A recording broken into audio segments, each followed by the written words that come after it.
Hi guys! Eto na naman. Nabudol na naman tayo sa Banawe. Huwag na kayong bibili dun na. Lalo na, siguro pwede ko masabi na huwag nang bibili dun nang wala kayo talagang kasama. May napanood kasi ako sa video sa yung Master Garage yun. Siyempre naniniwala ako sa mga legit na kapag nasira yung radiator cap mo, kailangan mo tong palitan. Kasi may mga masisirang mga parts pa ng sasakyan mo. So, nagmamadali ako na bumili nito. Nabanggit din nung mekaniko sa Master Garage na 240 lang to. Naniniwala ako na 240. Sa Lazada, nag-order din ako. 240 nga siya. Hindi lang ako sure kung yung ba yun. So, ayun. Nagtanong ako dun sa kakilala kong mekaniko sa Apollo. Ang problema kasi meron problema kami sa communication. Hindi siya nakakapag-reply agad. So, sa pagmamadali ko, tinry ko na pumunta sa Banawe na naman. Ayun, pagpunta ko doon, pagliko ko sa isang shop, nagtanong agad ako kasi nakalagay Mitsubishi parts. Tapos nagtanong ako, meron naman daw, Chinese yung mukha pero Filipino yung pananalita niya. Meron. Tapos nung sabi 700. Sabi ko, 700 ba't ang mahal? Tapos dahil nga may phobia na ako sa Banawe, nagmamadali talaga ako. Ayoko magstay kasi nilalapitan na naman ako ng mga lalaki doon na may dalang tin. Tapos lumalapit sila. Kaya natatakot na ako kasi sabi ko nga sa inyo, nabudol na ako doon dati. Naman siya, pinayos ko yung side mirror ko from 2,000 to 5 ata yun, tanda ko. Naging 8,000 plus ang mga binayaran ko. So, ito babala ulit. Huwag niyo akong gagayahin na nagmamadali, ganyan, walang kasama.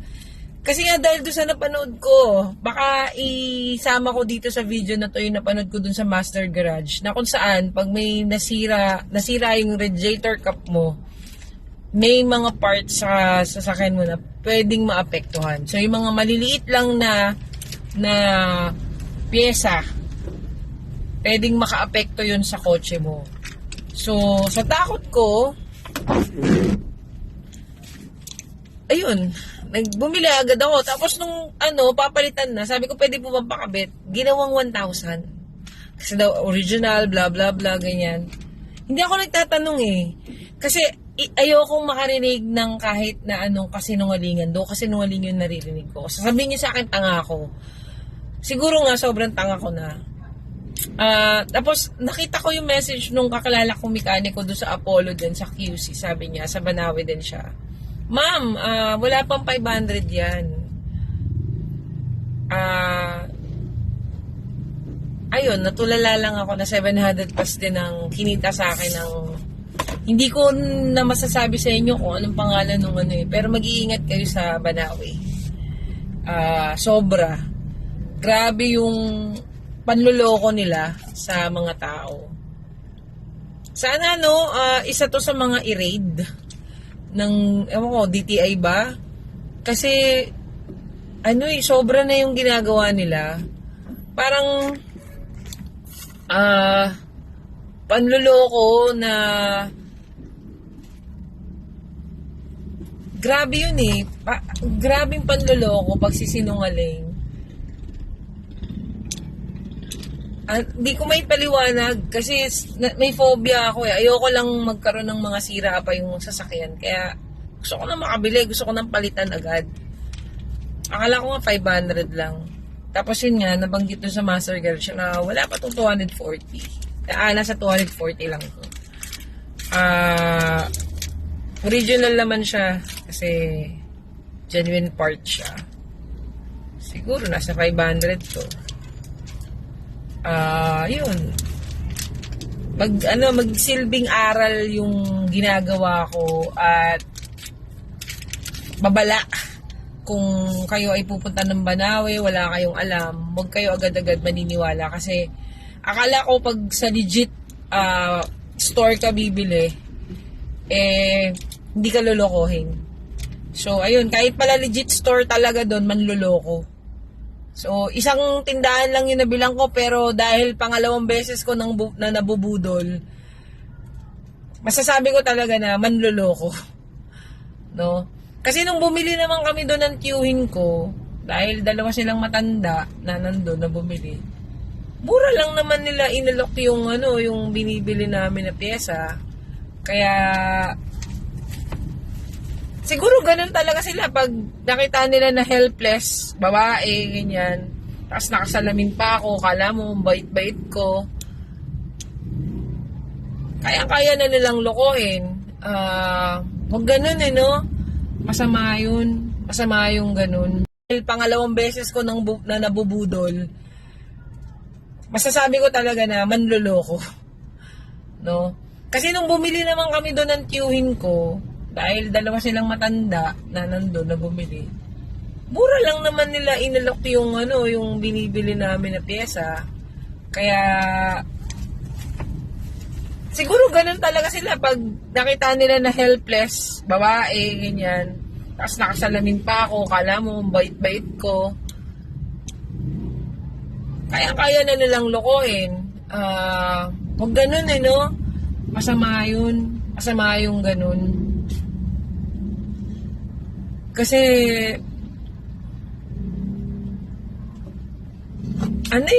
hindi siya magandang kakainin mo, niloloko mo yung kapwa mo. Ano mo yun? Ipapakain mo sa pamilya mo, panloloko yung ginagawa mo. Hindi ko ma-explain. Kaya talaga, hanggat maaari ako pumunta doon. Pero naka-order na ako sa Lazada. In case lang. Yun, huwag kayong basta-basta pupunta ng Banawe, lalo na kung wala kayong alam at kagaya ko na tanga-tanga sa ganyan. Naiya kasi din ako doon sa mekaniko na kakilala ko, na ipapabili ko pa doon sa nila. Gusto ko sana makisuyo. Ang problema kasi, naiya talaga ako. Ayun.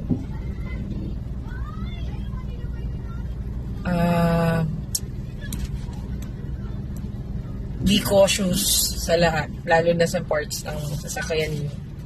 Hindi maganda yung ginagawa ng mga taga-Banawe. Sana may isang di ba merong ganyan no? Yung niloko siya nung umabot sa 100,000 lahat ng babayaran nila. Tapos nung napasilip na, ayun, umunti ang babayaran. Pag magnenegosyo tayo, huwag tayo manloko ng kapwa. Masama yun. Kasi kita nyo, kaya sila patuloy na nanluloko kasi nawawalan na sila ng mga customer. Tapos, ang pangit na ng tingin sa mga tao sa Banawe. Ako sobrang grabe yung phobia ko na naranasan dyan.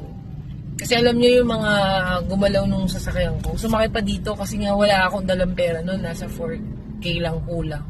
So, para siguro sure sila na may makukuha sila sa akin.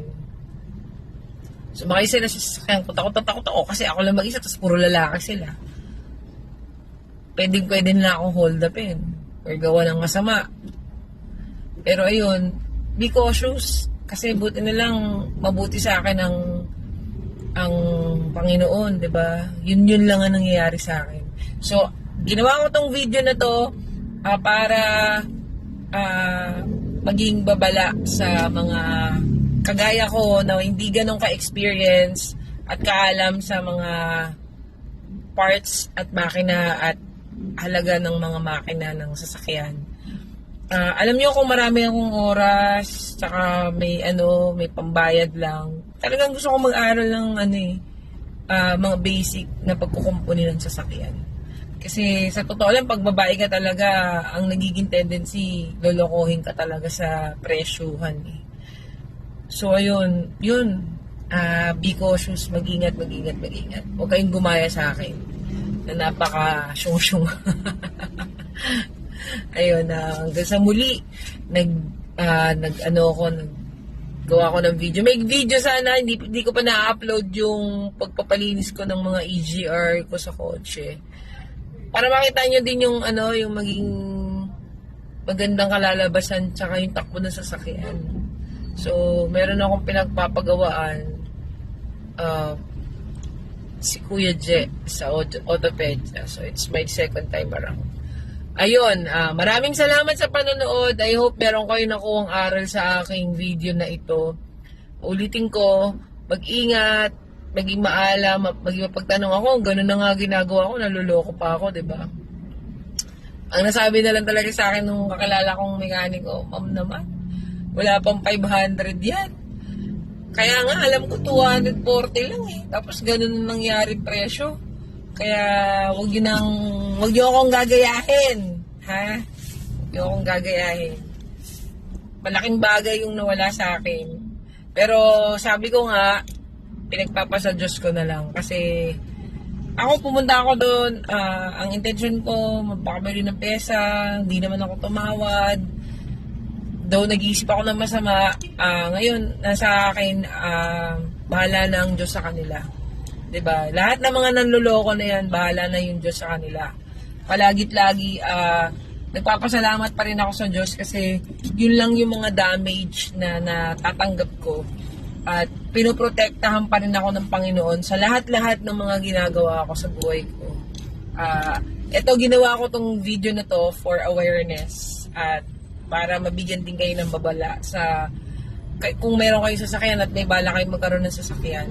Kung second hand ba yan or brand new yan at lumuma at ayun, mag-ingat, paalam. Sana meron kayong nakuha dito sa video ko. Maraming salamat sa panonood at sa pagtapos ng video na ito. Thank you very much. Teka lang. Kaya mag-alala, safe naman ako nagda-drive. Naka-forma naman yung bye-bye. Ipopost ko dito yung video kung saan ko nakita yung information about sa radiator pag nasisira ay delikado. Ayun. Bye-bye. Pumuluwak na yan, pumuluwak. Ayan, tala nyo. Wala na. Hindi ko nagaganyan ng Honda. Sir, pakipatay nga po. Ano, nakataw na. Nagpalit lang daw siya ng transmission. Kaya lang, problema, nag-overheat naman. Ang liit na bagay lang po niyan, mga paps, pero ang kapalit yung makina nyo. Ito lang po yun, hindi po tayo lagi ng check. Check nyo po yan. Kung ito ba ay gumagalaw pa, check nyo po kung nandiyan pa yung dulo. Yung ganito, yan. Kung yan po ay gumagalaw, kung yan po ay gumagalaw din, yung intake valve. Dapat once in a while, na-check pa rin po tayo ng engine. Bibiglayin ka po niyan. Magkano po gumagalaw din yung intake valve? Magkano lang to? 250. Dapat once in a while, nag-check pa rin po tayo ng engine. Bibiglayin ka po niyan. Magkano po yung surplus na original na cylinder head niyan? Minsan po, lumalagpas pa ng 20 mil. Hindi naman pong purong baka lang natin, yung cylinder.